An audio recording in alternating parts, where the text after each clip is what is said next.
when I get really afraid of losing all my money in the stock market, of getting sick, or losing a loved one, how do I handle that?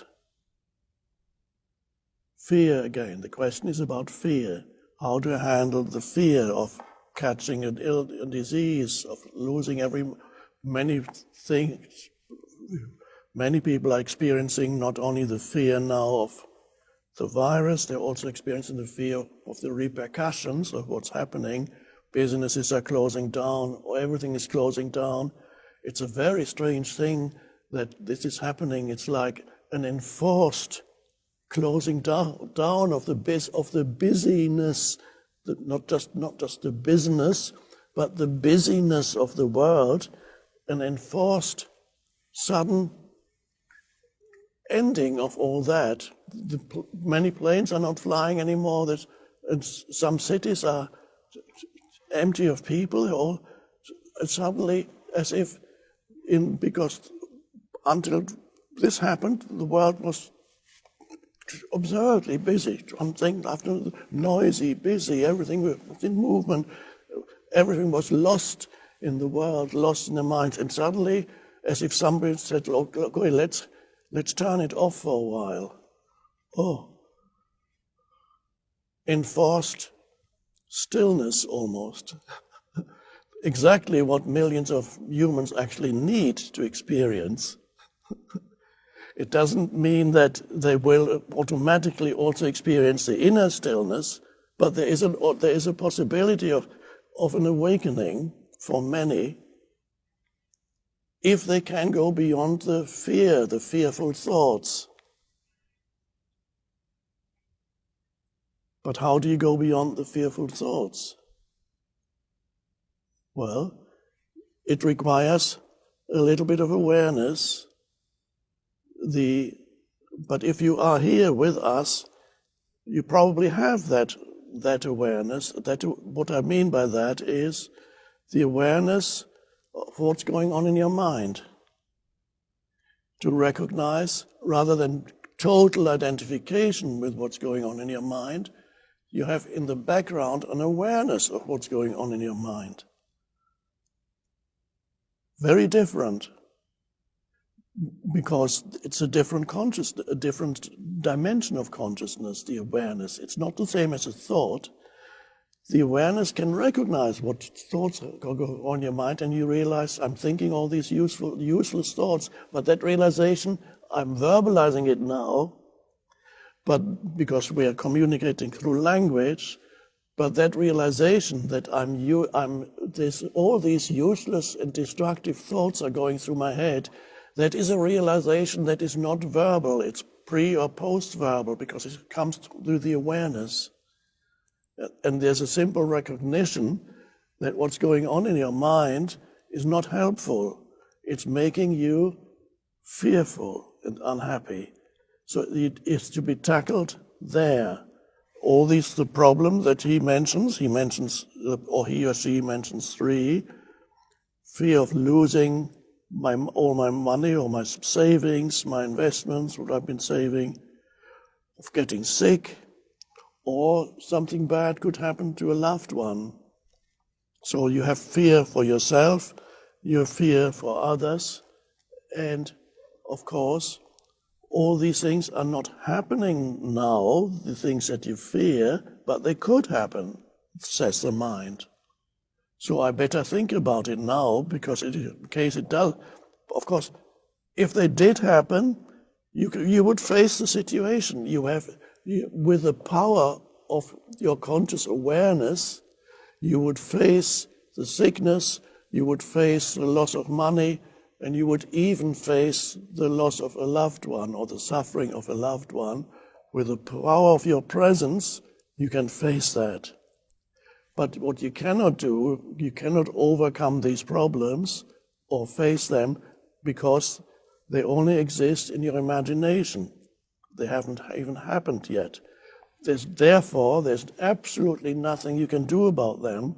In fact, they will simply amplify. The more you think about them, the more they become amplified. It's a totally illusory realm that is making you suffer.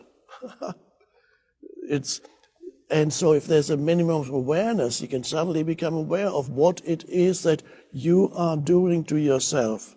Well, it's not that you're voluntarily doing it to yourself, but one could say it is happening to you. So you become aware of what is happening to you, because the thoughts in your mind, virtually all the thoughts in the absence of awareness, happen to you.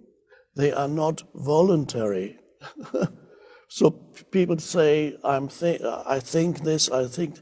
You don't think, the thinking happens to you. When you're not aware, you're at the mercy of thought. You're at the mercy of the energy field that what we call thought. It lives in you. You are possessed. You don't know it.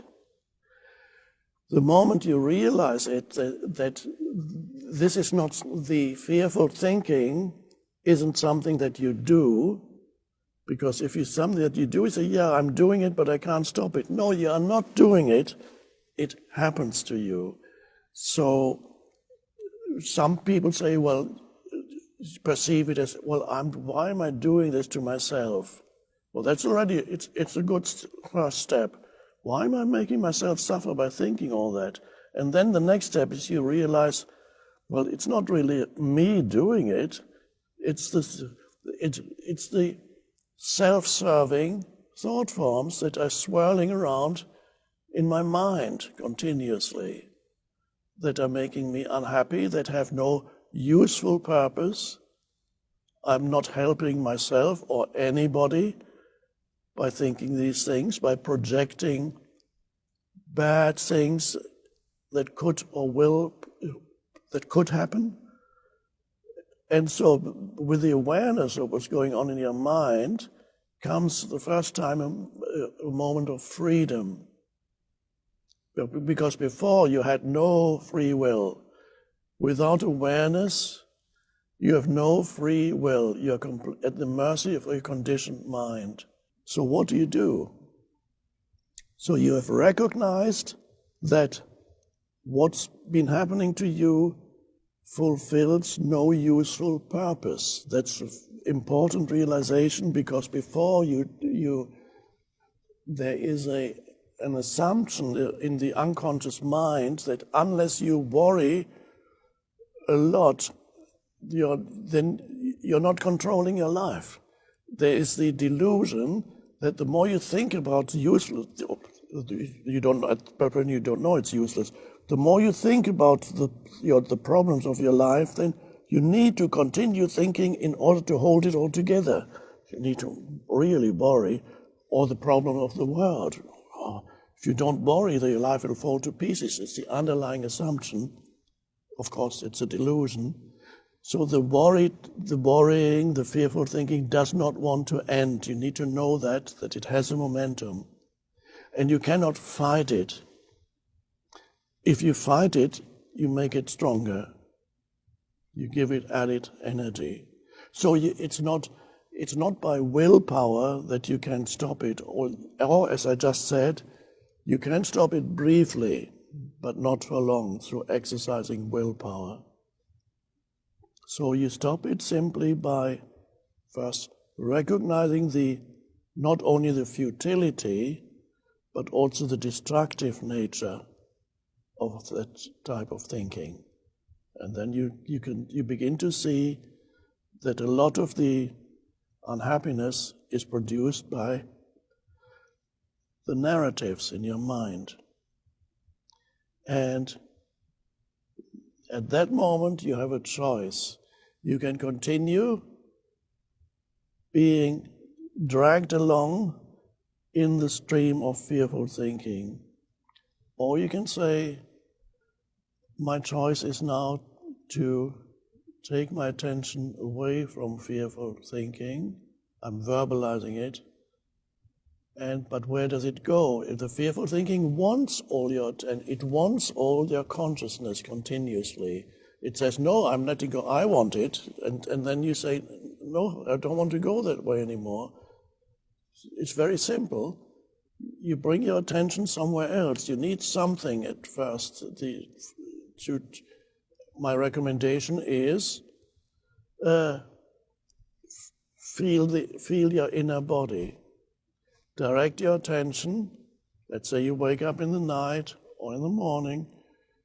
Direct your attention, instead of thinking, direct your attention into the inner energy field of your hands.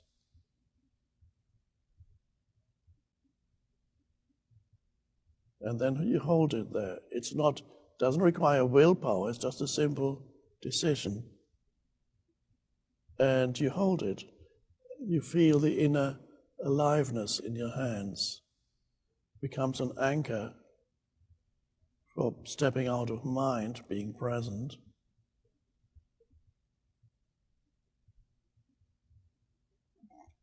Can you feel the energy in your hands? I can. And it's always wonderful. I've been feeling the energy in my hands for many years. It's always fresh and new. And I don't tire speaking of it, because it's always fresh and new. And of course, it's not just the hands. If you can't feel the energy in your hands, close your eyes and ask yourself if let's say your right hand, or if you're left-handed, your left hand. Ask yourself if your left or right hand is still there or not. Is it still there? How do I know it's there? How can I know it's there right now? Now, you can't know it because you remember it was there when you saw it a few seconds ago. That's not knowing that it's there, because it might have disappeared. You close your eyes, you're not moving your hand. How can you know it's there? You can know it's there, but how does that happen? What is it? How do you know it? You can feel it, but what is it that you feel? You feel the energy within the hand. It's very subtle at first, so you need to be alert to feel it. But that alertness that then goes in the body is taken away from thinking.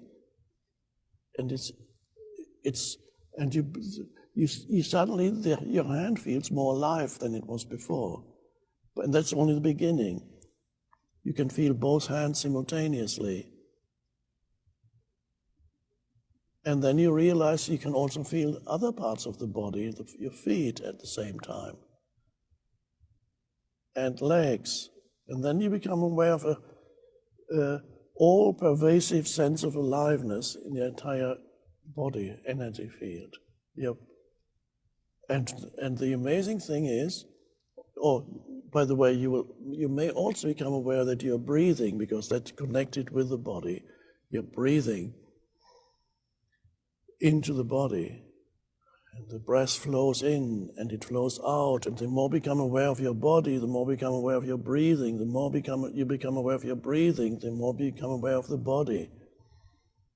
There's a wonderful aliveness there. And what happened to your mind activity?